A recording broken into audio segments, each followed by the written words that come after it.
Bonjour à tous, ici Kevin Mandibourg pour la chaîne Tuto Première. Ravi de vous retrouver comme chaque semaine sur la chaîne. Aujourd'hui, on va voir ensemble comment obtenir une bonne teinte de peau sur Adobe Premiere Pro. Que vous soyez débutant ou intermédiaire, vous vous êtes sûrement un jour déjà posé la question comment faire pour avoir une bonne teinte de peau dans mes corrections colorimétriques. C'est tout à fait normal, c'est une question qu'on se pose en général car il n'est pas évident de savoir distinguer comment doit être une bonne couleur de peau. Vous pouvez, sans vous en rendre compte, faire un étalonnage faussé et avoir une teinte de peau trop verte, trop bleue, trop jaune. Vous devez absolument apprendre à doser correctement la correction colorimétrique afin d'obtenir un résultat professionnel. Nous allons pour ce tutoriel utiliser un rush qui a été pris dans de mauvaises conditions.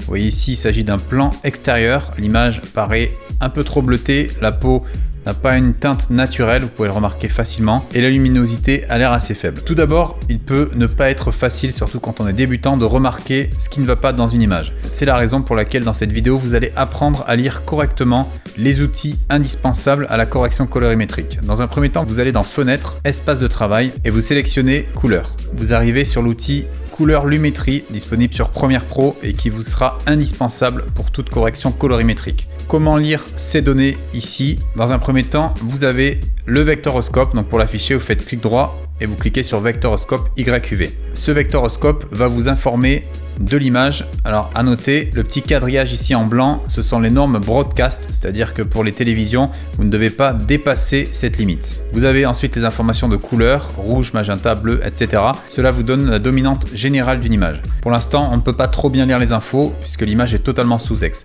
Vous pouvez le remarquer justement sur ce deuxième graphique ici, qui vous informe sur les niveaux de rouge, vert et bleu dans votre image. Et là, vous pouvez voir que l'image, ça va pas du tout. Vous avez très peu d'informations dans chaque couleur. On va étalonner tout ça, je vous expliquer étape par étape. Dans un premier temps, vous allez cliquer sur le rush vidéo. On va commencer par régler le problème de l'exposition. Vous allez aller dans un premier temps sur l'outil courbe, ce qui va nous permettre de régler les niveaux. Tout d'abord, vous allez toucher le point ici en bas et le tirer vers la droite de manière à faire coller les valeurs sur 0. Vous voyez ici, vous regardez le graphique quand vous modifiez et vous essayez d'approcher du 0. Vous faites pareil sur le graphique en haut, vous le tirez vers la gauche cette fois-ci, de manière à étendre le dynamic range de votre image.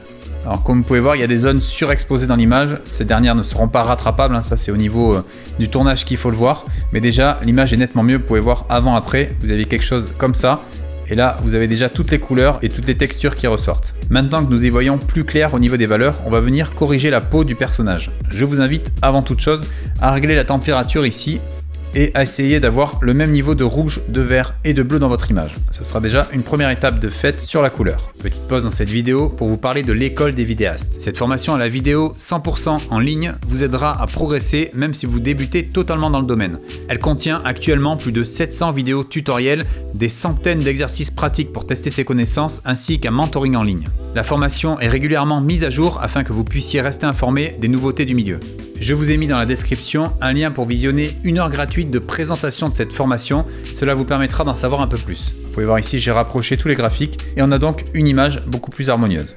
Vous pouvez vérifier sur le vectoroscope que les couleurs ici tendent vers une dominante rouge. Le problème est que là, on a une image qui est peut-être trop rouge au niveau de la peau. On va vérifier tout ça. Pour corriger la peau uniquement, vous allez venir dans le panneau options d'effet, vous allez dans opacité et vous sélectionnez l'outil masque elliptique. Et là, vous allez pouvoir venir isoler la peau du personnage. Donc vous réduisez l'outil de sélection et vous vous mettez sur la peau du personnage, par exemple au niveau du front. Nous pouvons voir ici sur le vectoroscope des informations intéressantes au niveau de la peau. On peut voir que la peau a une dominante entre le jaune et le rouge. Donc vous voyez qu'ici c'est plutôt une bonne couleur de peau. Si jamais vous aviez quelque chose comme ceci, vous voyez dans les bleutés, là vous auriez une mauvaise couleur de peau. Donc si vous avez des images où lorsque vous isolez la peau, ça pointe vers là, n'hésitez pas à venir corriger en conséquence.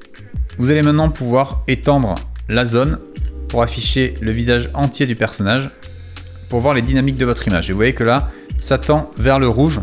Donc si la peau vous paraît un peu trop rouge, n'hésitez pas à venir la corriger.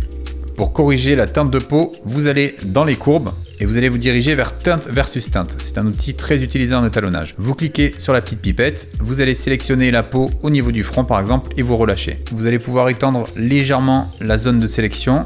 Et vous allez pouvoir ici, au niveau du point central, réchauffer ou refroidir le visage du personnage. Vous voyez que là, c'est ultra précis, c'est un outil très précis là sur Premiere Pro. Vous pouvez vraiment corriger très facilement une teinte de peau. Donc vous voyez que là, quand je monte, j'ai la peau qui devient trop rouge et quand je descends, elle devient trop verte. Donc c'est à vous de trouver le juste milieu. Je vais personnellement rajouter un petit peu de jaune sur la peau pour avoir une teinte un peu plus naturelle.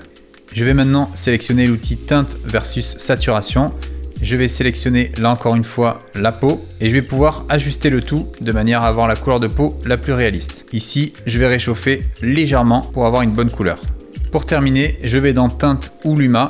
Je vais sélectionner là encore le front et je vais pouvoir ajuster la peau de manière à pouvoir faire ressortir la luminosité au niveau du visage du personnage.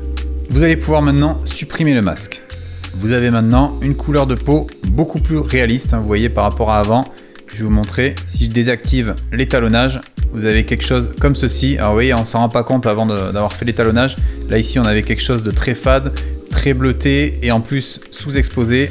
Là, avec cette image, vous avez quelque chose de beaucoup plus harmonieux. Pour peaufiner le tout, on va pouvoir rehausser la luminosité.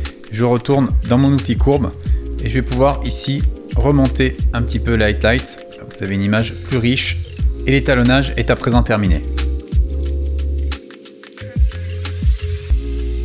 Il peut ne pas être évident au début de réaliser correctement un bon étalonnage. C'est la raison pour laquelle je vous invite à prendre en référence des films que vous appréciez ou même des séries. Vous faites des captures d'écran de ces films-là et vous les importez directement sur Premiere Pro.